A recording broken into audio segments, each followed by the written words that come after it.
বাংলাদেশের সংখ্যালঘু নিপীড়নের প্রতিবাদে চিন্ময় ব্রহ্মচারীর মুক্তির দাবিতে জাগ্রত হিন্দু সমাজে মিছিল হুগলির মোড় থেকে শুরু করে মিছিল ঘড়ির মোড় পর্যন্ত যায়। বাংলাদেশের সাম্প্রদায়িক ঘটনার প্রতিবাদে বিভিন্ন জায়গায় প্রতিবাদ সংগঠিত হচ্ছে। হুগলিতেও বিভিন্ন হিন্দু সংগঠন প্রতিবাদ মিছিল করে, পাশাপাশি রাজনৈতিক দলগুলোও প্রতিবাদ করছে। আজ রামপুরের কোন্নগরে ইস্ট বেঙ্গল ক্লাব সদস্য ও সমর্থকরা প্রতিবাদ জানায় বাংলাদেশ ভারত সহ সর্বত্র সংখ্যালঘুদের উপর অত্যাচার, হিংসা ও আক্রমণের প্রতিবাদে শান্তি ও সম্প্রীতির রক্ষার দাবিতে হুগলি স্টেশন থেকে চুচুড়া স্টেশন মিছিল রয়েছে সিপিআইএম ব্যান্ডেল কোদালিয়া এরিয়া কমিটির।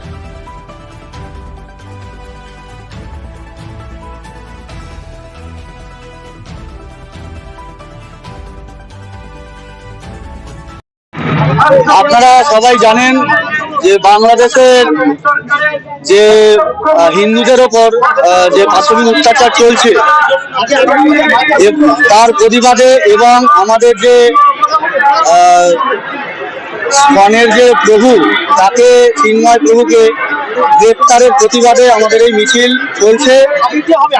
তা এই মিছিল আমরা ভবিষ্যতে আরো বড় করব, যদি আমাদের চিন্ময় প্রভুর যদি না ছাড়ে চিন্ময় প্রভুকে, তাহলে আমরা এই মিছিল আরো বড় থেকে বড় করব এবং বাংলাদেশি সংখ্যাগুরুদের আমরা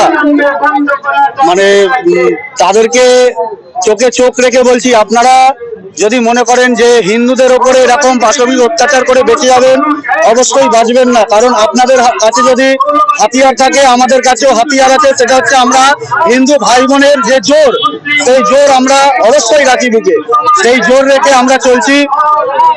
আর ভারত দখলের কথা আপনারা ভুলে যান, যদি মনে করেন যে ভারত দখল করতে আসবেন, সেই ভারত দখলের কথা ভুলে যান। কারণ আমাদের ভারতবর্ষে যে সিভিক ভলেন্টিয়ার যারা আছে, তারা যদি দাঁড়িয়ে পড়ে আপনাদের বাংলাদেশকে পুরো ধূলিসাৎ করে দেবে। অতএব সেইগুলো মাথায় রেখে আপনারা কাজ করুন।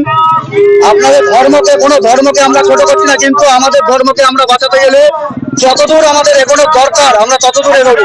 তাতে যারা সামনে পড়বে, যদি প্রয়োজন হয় আমাদেরকে অস্ত্র তুলতে, আমরা সেই অস্ত্র তুলতেও রাজি আছি। আমার নাম সন্দীপ চক্রবর্তী।